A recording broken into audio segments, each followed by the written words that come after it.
You know the feeling, the tightness in your chest before you speak, the constant calculation. If I say this, will she like me? If I do this, will she be impressed? If I agree with her, will she finally give me the approval I crave? You call yourself a nice guy. You believe you are an ally, a gentleman, a good man. You hold open doors, you offer your coat, you listen intently, and with every single act, you are secretly keeping a ledger. You are a psychic merchant, trading your acts of kindness for a currency you are too afraid to ask for directly, validation. In this video, I'm here to tell you that your niceness is a mask, and underneath that mask is not a good man, but a hungry one.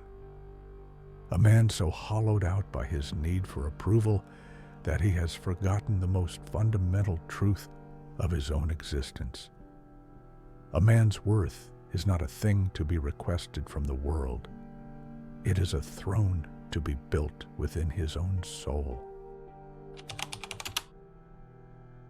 Let us call this what it is. The nice guy strategy is a covert contract, a dishonest negotiation with reality. The contract reads, I will be everything you want me to be, agreeable, supportive, unthreatening. In exchange, you will give me your affection, your respect, and your desire. But the other party never signed this contract. They don't even know it exists. So, when you don't get the validation you feel you are owed, you become resentful, bitter. The nice mask slips, and the angry, entitled boy underneath peers out.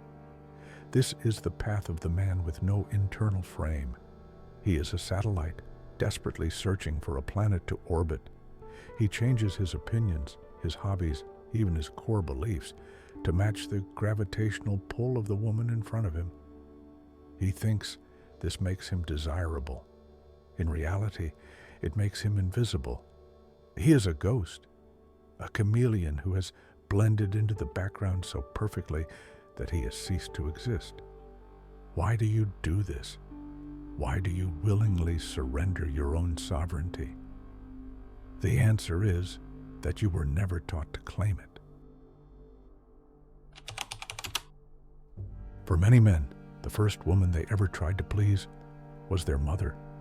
This is not to blame her. It is to acknowledge a profound psychological truth. The archetype of the mother is the source of unconditional love and nourishment. As a boy, her approval is survival. Her smile is the sun. But a boy must, at some point, leave the sun to forge his own fire. He must symbolically slay the mother, not the person, but the psychic dependence on her validation. He must stop asking for permission to be a man and simply become one. The man who is addicted to pleasing women is a man who never completed this sacred journey. He is a 40-year-old boy, still unconsciously seeking his mother's approval in the eyes of every woman he meets.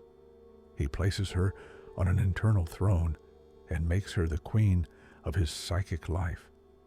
He asks her, is this okay? Am I doing a good job? Am I a good boy? He does not realize that a woman does not want to be a mother to her man. She is not attracted to a good boy. She is drawn to a king, a man who has his own throne, his own laws, and his own kingdom. She cannot surrender to a man who has already surrendered himself to her. Your addiction to her approval is the very thing that makes you unworthy of her respect. Breaking this pattern is not about learning new techniques. It is about staging a revolution in the depths of your own soul. The journey from a pleaser to a king is a process of forging an internal source of validation. It is built upon 3 pillars, not of action, but of being. The first pillar is the mission. The eternal boy seeks comfort and approval. The man seeks a mission. Your purpose must become your North Star. It cannot be making her happy. That is a destination outside of yourself. Your mission must be the daily, difficult, glorious work of realizing your own potential, building your business, sculpting your body, writing your book, mastering your craft. When your mission is your God, the approval of others becomes a secondary concern. Your life is no longer about orbiting her. It is about the expansion of your own kingdom. Your energy is sourced from your own actions, not begged from her attention. This is not selfish. It is the most generous gift you can give, to be a man on fire with his own purpose, who invites her to share in his warmth, rather than a psychic black hole that drains hers. The second pillar is the currency of integrity. The man who seeks to please is fundamentally dishonest. His yes often means, "I'm afraid to say no." He breaks promises to himself to accommodate others. Each broken promise, each moment of inauthenticity is a crack in his foundation. He doesn't trust himself, so how can anyone else? The path back is to make your word law. Start with yourself.